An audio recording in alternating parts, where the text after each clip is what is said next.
13వ అధ్యాయము 13ನೇ అధ్యాయ 6వ వచనం. 6ನೇ వచನ.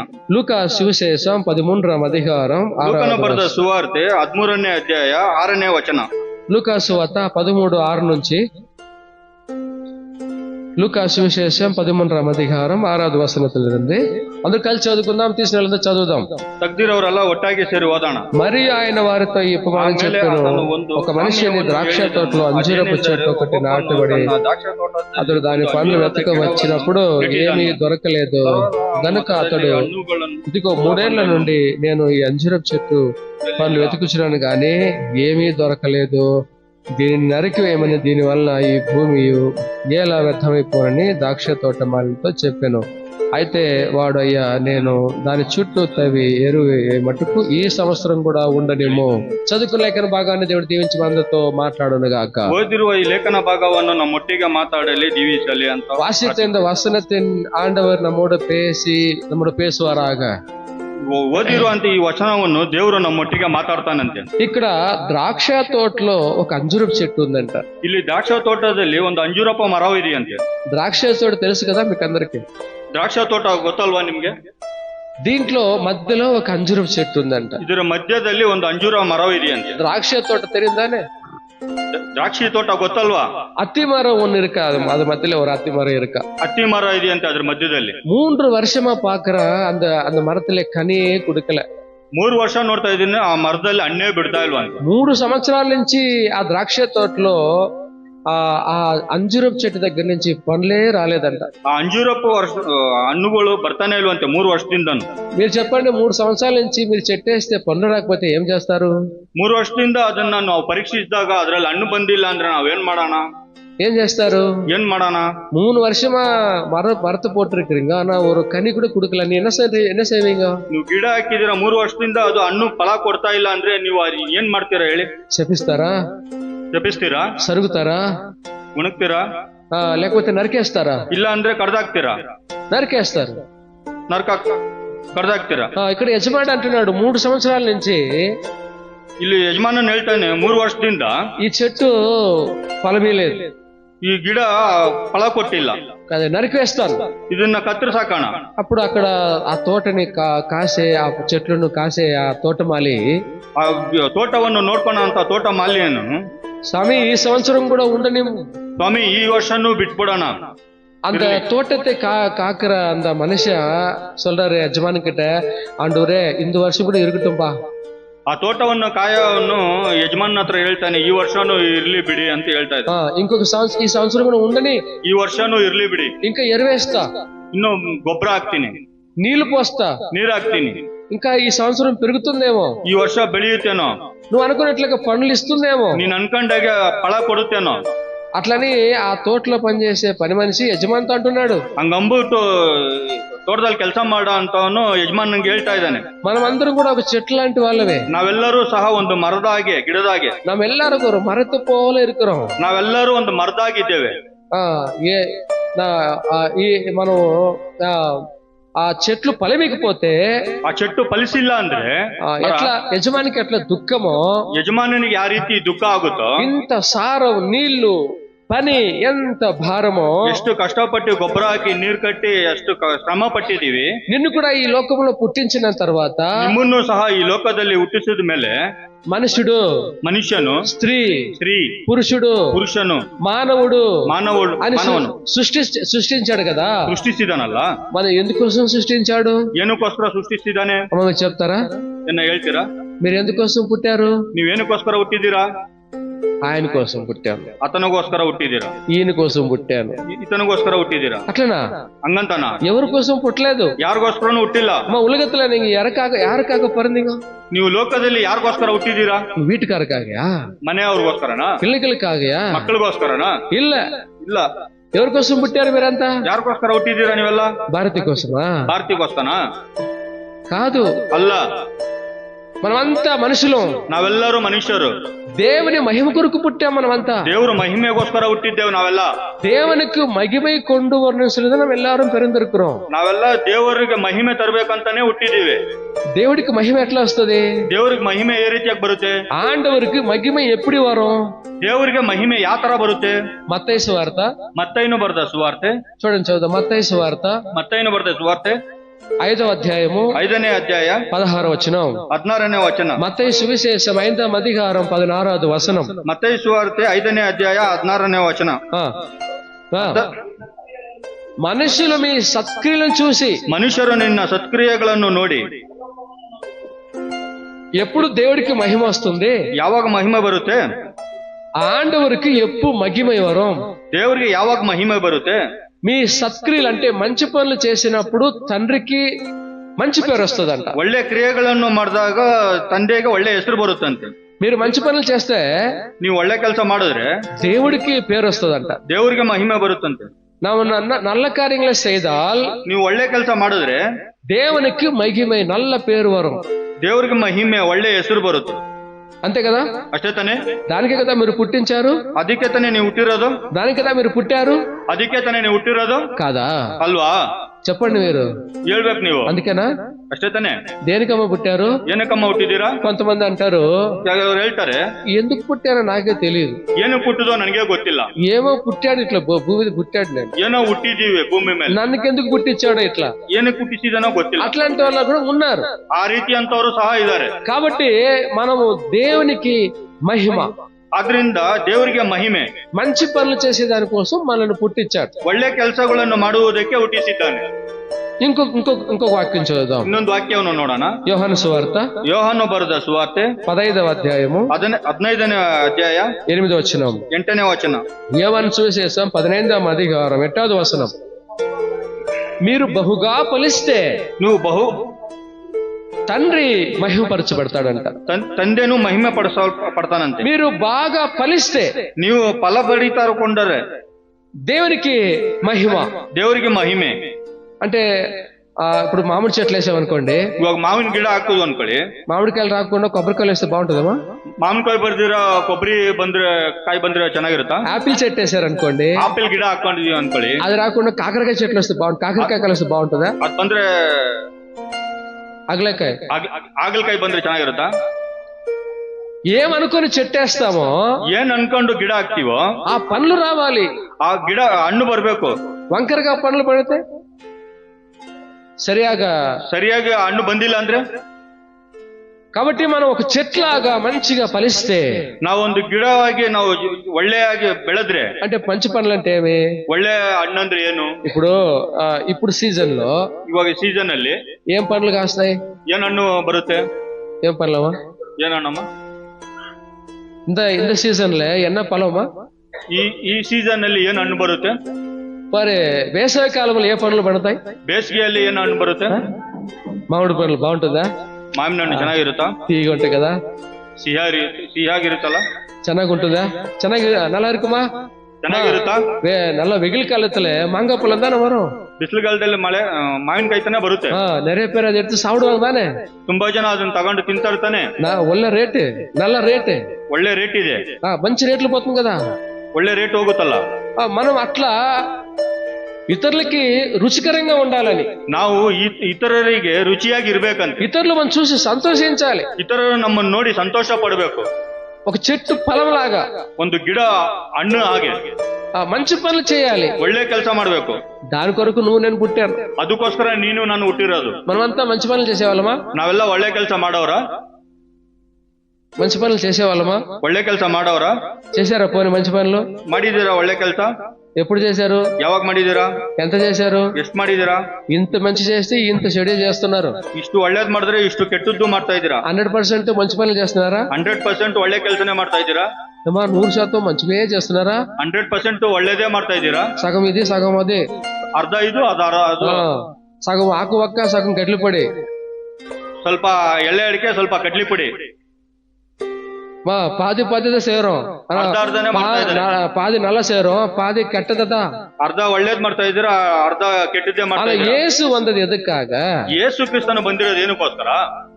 ನಾವು ಮುಳುವುದೆಯೋ నల్ల కార్యములు చేయను. ನಾವು ಮುಂದೇನೂ ಒಳ್ಳೆ ಕೆಲಸ ಮಾಡುವುದಕ್ಕೆ పూర్తిగా మనం మంచి పనులు చేయాలి. ಪೂರ್ತಿಯಾಗಿ ನಾವು ಒಳ್ಳೆ ಕೆಲಸ ಮಾಡಬೇಕು. మంచివాడు లేడు, ಒಳ್ಳೆಯವನಿಲ್ಲ, నీతిమంతుడు లేడు. ನೀತಿಮಂತನೂ ಇಲ್ಲ. మీరు అనుకుంటున్నారు నేను మంచి పనులు చేశానని.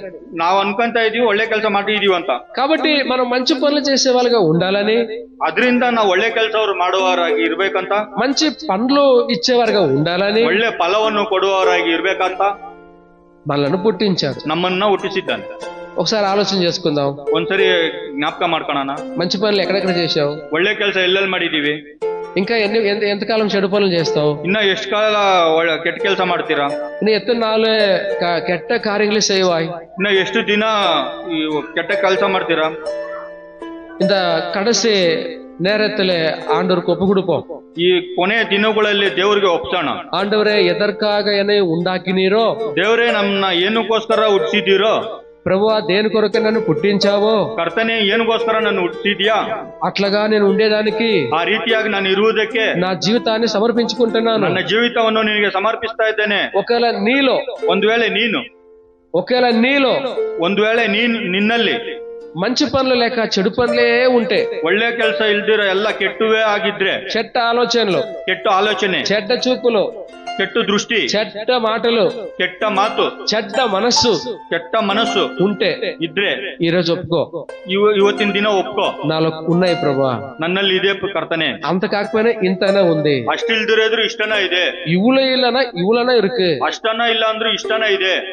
ನಾನೇ ಕೆಟ್ಟಿಡುವೆ, ನಾನೇ ಕೆಟ್ಟೋಗಿದ್ದೀನಿ, ನಾನು ಪಿರರನ್ನು ಕೆಡುಪೆ, ಮಿಕ್ದವ್ರನ್ನು ಕೆಡಿಸ್ತೇನೆ, నేను చెడిపోతా, ನಾನು ಕೆಟ್ಟೋಯ್ತೇನೆ, ఇతరులు చెడగొడతా, ಇತರನ್ನು ಕೆಡಿಸ್ತೇನೆ. ఉందా అట్లాంటిది ఏమైనా? ಇದೆಯಾ ಆತರ ಏನಾನ? ఉంటే ఈ రాత్రి ఒప్పుకుందాం. ಈ ರಾತ್ರಿ ಒಪ್ಕೊಬೇಕು.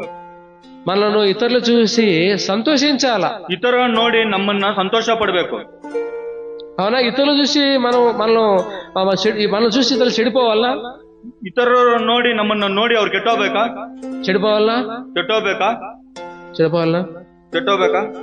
వద్దు. నన్ను చూసి వాళ్ళు మంచోళ్ళుగా మారాలి, నన్ను ನೋಡಿ ಅವರು ಒಳ್ಳೆಯವರಾಗಿ ಮಾರ್ಪಾಡಬೇಕು. మనలో అలాంటి ప్రవర్తన ఉండాలి, ಆ ರೀತಿಯಾಗಿ ಪ್ರವರ್ತನೆ ಇರಬೇಕು. మనం చూస్తే ఒక భయం కావాలి, ನಮ್ಮನ್ನ ನೋಡಿದ್ರೆ ಒಂದು ಭಯ ಬರಬೇಕು. సో ఇది చెడు కార్యాల గురించి మాట్లాడుతాం. ಇದು ಕೆಟ್ಟ ಕಾರ್ಯಗಳ ಬಗ್ಗೆ ಮಾತಾಡ್ತಾ ಇದೆ. ఈ అంజూరపు చెట్టు, ఈ అంజూರದ మర నా మాధుర్యం నా ఫలము అంటది. ನನ್ನ ಮಾಧುರ್ಯ ನನ್ನ ಹಣ್ಣು ಅಂತ ಹೇಳ್ತೈತಿ. ఇంకా ఆదాము తప్పు చేస్తే దాచిపెడతాడు. ஆதாமு தப்பு ಮಾಡ್ದ ಅಂದ್ರೆ ಬಚ್ಚಿಡ್ತಾನೆ. ஆதாம் காலத்திலே தப்பு செய்யும் போது இந்த ಎಳೆದ அவங்கள ಕಾತದೆ. ಆದಾಮ್ ತಪ್ಪು ಮಾಡಿದಾಗ ಇದೇ ತರನೇ ಅವರು ಇದ್ದಿದ್ದು, దాచిపెడుతుంది, ಅದು ಮುಚ್ಚಿಕ್ತೈತೆ. ఇంకే చెట్లు దొరకలేదు వాళ్ళకి, యా గిಡನು ಸಿಕ್ಕಿಲ್ವಾ ಅವ್ರಿಗೆ? దాచిపెడితే దాచుకునేకి వద్దా వాళ్ళ దిగంబరత్వాన్ని? ಅವರು ಬಚ್ಚಿಕೊಂಡ್ರೆ ಅದು ಬಚ್ಕೊಂಡು ಇರಕ್ ಆಗುತ್ತಾ? ఒక రోజు అది బయటకు వస్తుంది. ಅದು ಒಂದಿನ ಇಲ್ದ್ರೆ ಒಂದಿನ ಬಂದೇ ಬರುತ್ತೆ ಆಚೆ. సో మనము ఇట్లాంటి మంచి ఫలం ఇచ్చే మంచి పనులు చేసేవారుగా ఉండాలని తీర్మానం చేసుకుందాం. ನಾವು ಒಳ್ಳೆ ಕೆಲಸವನ್ನು ಮಾಡಿ ಒಳ್ಳೆ ತೀರ್ಮಾನವನ್ನು ತಗೊಳ್ಳೋಣ. వచ్చే సంవత్సరం నీకు మంచి వాగ్దానాలు ఉంది, ಬರೋ ವರ್ಷ ನಿನ್ಗೆ ಒಳ್ಳೆ ವಾಗ್ದಾನಗಳಿದೆ. ఇంకొక మాట చదువుకుందాం, ಇನ್ನೊಂದು ಮಾತು ಓದೋಣ. సామెతల గ్రంథం, ఎఫెసీయులకు రాసిన పత్రిక ఎఫెసీయులకు బರೆದ పత్రిಕೆ, ఎఫెసియన్స్ చాప్టర్ 4:23, 4ನೇ ಅಧ್ಯಾಯ 23ನೇ ವಚನ. ఎఫెసీయులకు నిరుబం 4వ అధికారం 23వ వచనం. ఎఫెసీ బರೆದ పత్రిಕೆ 4ನೇ అధ్యాయ 23ನೇ ವಚನ చదవండి.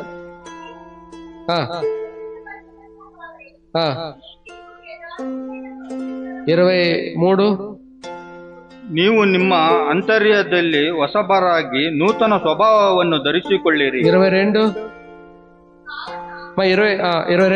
కావున మునుపటి ప్రవర్తన విషయంలో అయితే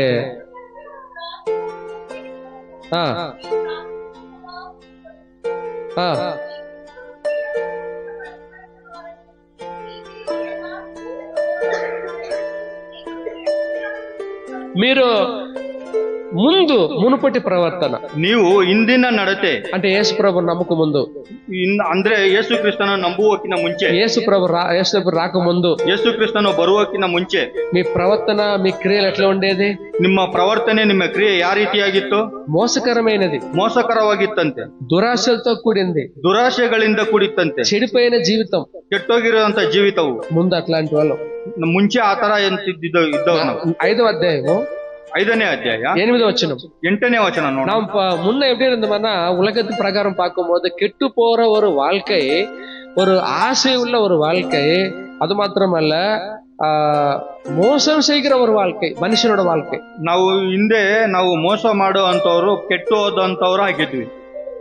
5వ అధ్యాయం 8వ వచనం. చీకటై ఉంటిరి, మీరు கடந்த நாட்கள்ல இருளலே இருந்தீர்கள். ನೀವು ಇಂದಿನ ಕಾಲದಲ್ಲಿ ಕತ್ತಲೆಯಲ್ಲಿದ್ದೀರಿ. చీకట్లో సమస్త విధములైన చెడుతనమే. ನೀವು ಇಂದಿನ ಕಾಲದಲ್ಲಿ ಯಾವಾಗ್ಲೂ ಕತ್ತಲೆಯಲ್ಲಿದ್ದು ಕೆಟ್ಟ ಕೆಲಸಗಳನ್ನೇ ಮಾಡ್ತಾ ಇದ್ರಿ. ఇప్పుడు ముందువి, మునుపటివి, పాతవి, ಇವಾಗ ಮುಂದೆದು, ಹಿಂದಿಂದು ಎಲ್ಲವನ್ನು యేసు స్వామి నమ్ముకున్న తర్వాత, యేసు స్వామి నమ్మದ ಮೇಲೆ ఇంకా ఏమైనా ఉన్నాయా? ಇನ್ನ ಏನ ಇದೆಯಾ? ఒకడు క్రీస్తులో ఉంటే, ಒಂದ್ ವೇಳೆ ನೀವು ಕ್ರಿಸ್ತರಲ್ಲಿದ್ರೆ, ఒకడు క్రీస్తులో ఉంటే, ಒಬ್ಬನು ಕ್ರಿಸ್ತನಲ್ಲಿದ್ರೆ, ஒருத்தன் இயேசு கிறிஸ்துக்குள்ள இருந்தால், ಒಬ್ಬನು ಯೇಸು ಕ್ರಿಸ್ತನಲ್ಲಿದ್ರೆ அவன் புதிய சிருஷ்டி, ಅವನು ಪುನರುದ್ಧಾನ, புதிய சிருஷ்டி, நூತன ஜீவிತ, ನೂತನ ಜೀವಿತವನ್ನು, ஒரு புதிய வாழ்க்கை இயேசுக்குள்ள இருந்தால், ನೂತನವಾದ ಜೀವಿತ. పழைవెల్ల పోయివిడం, ಹಳೇದೆಲ್ಲ ಹೋಗ್ಬಿಡುತ್ತೆ, పాతవంతా వెళ్ళిపోతా ఉంటదంట. ಹಳೇದೆಲ್ಲ ಹೋಗ್ತಾ ಇರುತ್ತಂತೆ. ఇప్పుడు పాతవి మనం తీసేసుకోవాలి. ఇప్పుడు ಇವಾಗ ನಾವು ಹಳೇದು ತೆಗೆದಾಕಂಬೇಕಂತ. పాత అంటే ఏమి? ಹಳೇವಂದ್ರೆ ಏನು? పలేసేనేనమ్మా. ಹಳೇದಂದ್ರೆ ಏನು? మీరు ఎక్కడికి వచ్చారు? ನೀವು ಎಲ್ಲಿಗೆ ಬಂದಿದ್ದೀರಾ? వెలుగులోకి వచ్చారు, ಬೆಳಕಲ್ಲಿ ಬಂದಿದ್ದೀರಾ, పరిశుద్ధతలోకి వచ్చారు, ಪರಿಶುದ್ಧತೆಯಲ್ಲಿ ಬಂದಿದ್ದೀರಾ, దేవుని మార్గంలోకి వచ్చారు, ದೇವ್ರ ಮಾರ್ಗದಲ್ಲಿ ಬಂದಿದ್ದೀರಾ. முன்ன காலத்துல எப்படி இருந்தீங்க? ಹಿಂದಿನ ಕಾಲದಲ್ಲಿ ಯಾವ ತರ ಇದ್ರಿ? பாவத்துல இருந்தீர்கள், ಪಾಪದಲ್ಲಿದ್ರಿ, இருளின் காரியங்களின் மத்தியில இருந்தீர்கள், ಕತ್ತಲೆ ಕಾರ್ಯಗಳಲ್ಲಿದ್ರಿ. ఇప్పుడు வெளிச்சம் పరిశుద్ధతలో వందీர்கள். ಇವಾಗ ಬೆಳಕು ಪರಿಶುದ್ಧತೆಯಲ್ಲಿ ಬಂದಿದ್ದೀರಾ. ఇప్పుడు పాత ఉన్నవా చూసుకోవాలి. ಇವಾಗ ಹಳೇದು పాత ఉన్నవా చూసుకోవాలి. ನಾವು ಹಳೆಯ ರೀತಿಯಾಗಿ ಇದ್ದೀವ ಅಂತ ನಾವು ನೋಡ್ಕೊಬೇಕು. లేదా ఒకటి పోతుందో చూసుకోవాలి. ಇದು ಒಂದ್ ಬಿಟ್ಟು ಒಂದು ಹೋಗ್ತಾ ಇದೆಯಾ ಅಂತ ನೋಡ್ಬೇಕು. అట్లే ఉందా, పోతుందా? ಅದೇ ತರ ಇದೆಯಾ, ಹೋಗ್ತಾ ಇದೆಯಾ? పోతా ఉందా, ಹೋಗ್ತಾ ಇದೆಯా? ఏం రోజుల, ದಿನಗಳ, క్యాలెండరా, 25, 26 25, 26 ఏం పోతుంది వెనక్కి? ಏನ್ ಹೋಗ್ತಾ ಇದೆಯಾ ಹಿಂದಕ್ಕೆ? అదే బుద్ధి లేదా? ಅದೇ ಬುದ್ಧಿನ ఇంకొంచెం చెప్తాలే, మీకు అర్థమయ్యేటట్టు. ಇನ್ ಸ್ವಲ್ಪ ಹೇಳ್ತೀನಿ, ನಿಮ್ಗೆ ಅರ್ಥ ಆಗುತ್ತೆ. బాగా అర్థంగా మాట్లాడుకుందాం. మునుపటి కార్యాలు అబద్ధాలు, ಮುಂಚೆ ಕಾರ್ಯಗಳು ಸುಳ್ಳು, పొయ్యి, ಸುಳ್ಳು, నిన్న ఇరుకదు పొయ్యి. ಮುಂಚೆ ಇದ್ದಿದ್ದು ಸುಳ್ಳು. యేసు స్వామి నమ్మనం కూడా, ಯೇಸು ಸ್ವಾಮಿ ನಂಬುದ್ರು ಸಹ అబద్ధాలు ఉన్నాయా? ಸುಳ್ಳಿದ್ಯಾ? ఉన్నాయా? ಇದೆಯಾ? సమయం బట్టి అబద్ధాలు ఆడచ్చు అనొద్దండి. ಸಮಯ ಇದೆಯಾ ಅಂದ್ಬಿಟ್ಟು ಸುಳ್ಳು ಹೇಳ್ಬೇಕಂತ ಹೇಳ್ಬಾರ್ದು. అబద్ధాలు ఉన్నాయా? ಸುಳ್ಳು ಇದೆಯಾ? యేసు స్వామి నమ్మనం కూడా, ಯೇಸು ಸ್ವಾಮಿ ನಂಬಿದ್ಮೇಲೆ మా పొయ్యి ఇరుకా, ಸುಳ್ಳಿದ್ಯಾ? ನಮ್ಮ ಆಂಡವರು పొయ్యి పేసేవారు ಇಲ್ಲ. ನಾವು ದೇವ್ರ ಹತ್ರ ಸುಳ್ಳು ಹೇಳೋರಲ್ಲ. మన ప్రభు అబద్ధ మాడేవాడు కాదు. ನಮ್ಮ ಕರ್ತನು ಸುಳ್ಳು ಹೇಳ್ದವನಲ್ಲ. మీరు అబద్ధాలు ఉన్నాయా? ನಿಮ್ಮಲ್ಲಿ ಸುಳ್ಳಿದ್ಯಾ? ఉందా? ನಿಮ್ಮಲ್ಲಿ ಇದೆಯಾ? ఉందా? ಇದೆಯಾ? ఒప్పుకో ఈ రాత్రి, ಒಪ್ಕೊಳ್ಳಿ ಈ ರಾತ್ರಿ. అబద్ధాలు ఉన్నాయా? ಸುಳ್ಳಿದ್ಯా? దేవుడితో ఆటలాడొద్దు, ದೇವ್ರ ಹತ್ರ ಆಟ ಆಡ್ಬಾರ್ದು. లేదా ఉందా? ಇದೆಯಾ ఇల్వా? అబద్ధాలు ఉన్నాయా? ಸುಳ್ಳು ಇದೆಯా ಇಲ್ವಾ? ఇప్పుడు ఒప్పుకుందాం. ಇವಾಗ ಒಪ್ಕೊಬೇಕು. ఇవే చెప్తున్నది నేను. ಇದೇ ಹೇಳ್ತಾ ಇರೋದು. ఇంకో మాట, ಇನ್ನೊಂದ್ ಮಾತು ನೋಡೋಣ. నరహత్య ఉందా? ನರಹತ್ಯೆ ಇದೆಯಾ? మా కొల సేర మనసు ఇరుకా?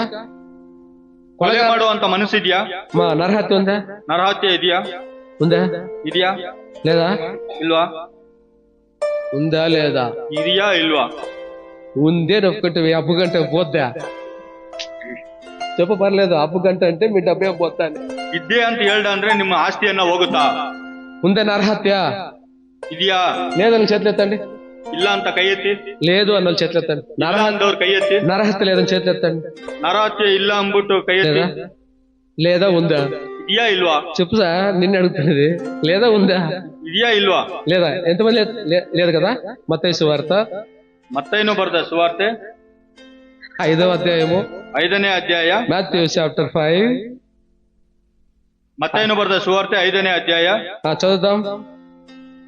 22వ వచనం. 22ನೇ వచనం. నేను నీతో చెప్పినది ఏమనగా, తన సహోదరుని మీద కోపపడు ప్రతివాడు విమర్శలకు లోనగును, తన సహోదరుని చూచి వ్యర్థుడా అని చెప్పువాడు మహాసభకు లోనగును, ద్రోహి అని చెప్పువాడు నరకాత్మకు లోనగును.